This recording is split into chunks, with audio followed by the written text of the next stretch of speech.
He is still young enough to mistake danger for play, but the honey badger does not tolerate misjudgment, and the lesson comes brutally fast. One still shaped by naivety, the other by absolute resistance. What follows is swift, merciless.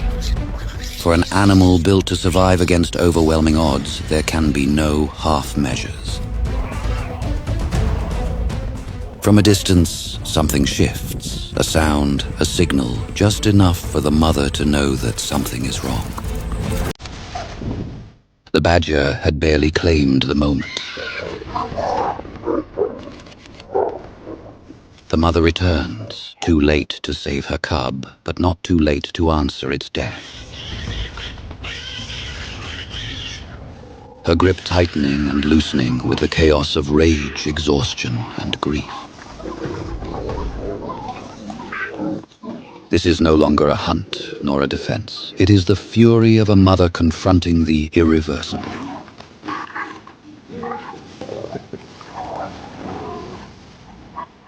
What drives her now is no longer protection, but the refusal to let loss pass unanswered.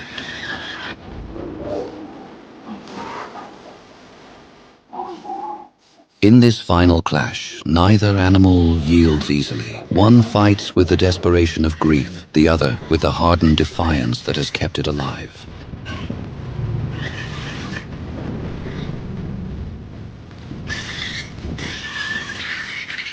Each testing the other in cautious surges.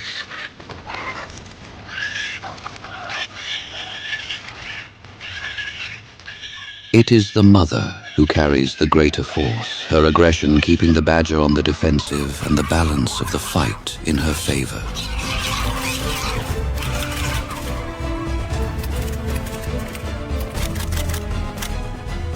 The badger turns from prey to challenger. For a creature so small, the ferocity feels almost disproportionate. But it is precisely that relentless aggression that has shaped the honey badger into what it is.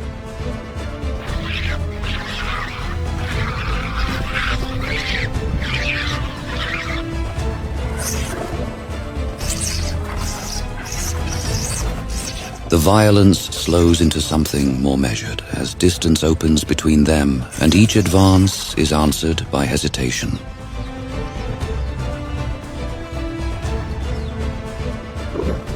Both pressing forward, then drawing back.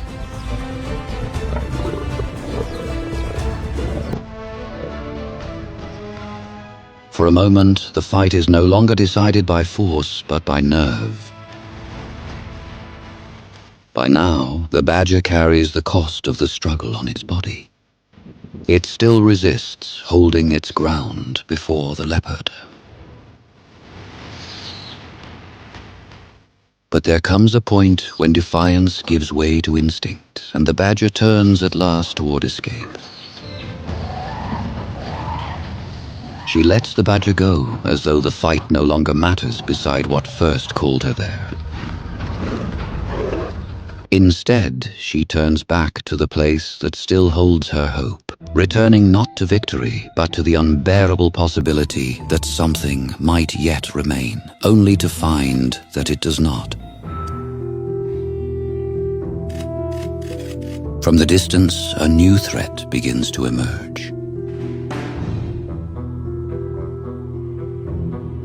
While the mother remains with her loss, another presence is already drawing closer, summoned by the scent of blood and the silence it leaves behind.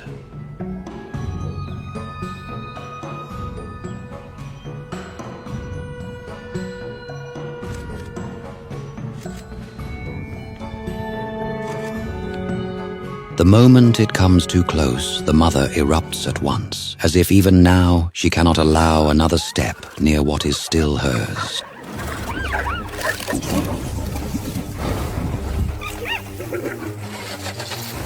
This hyena is young, still at the beginning of its life in violence, still learning the brutal arithmetic of hunger, opportunity, and confrontation.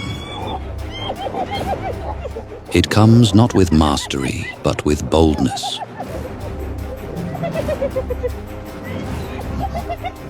And for the exhausted leopard, that inexperience is perhaps the only mercy left to her.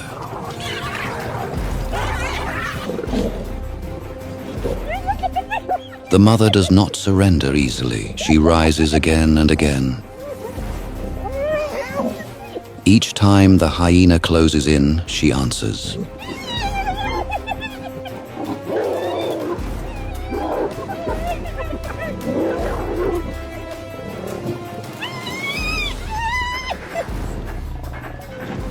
At last, something in her begins to yield. Not the bond, not the will, but the knowledge that she can no longer hold this ground.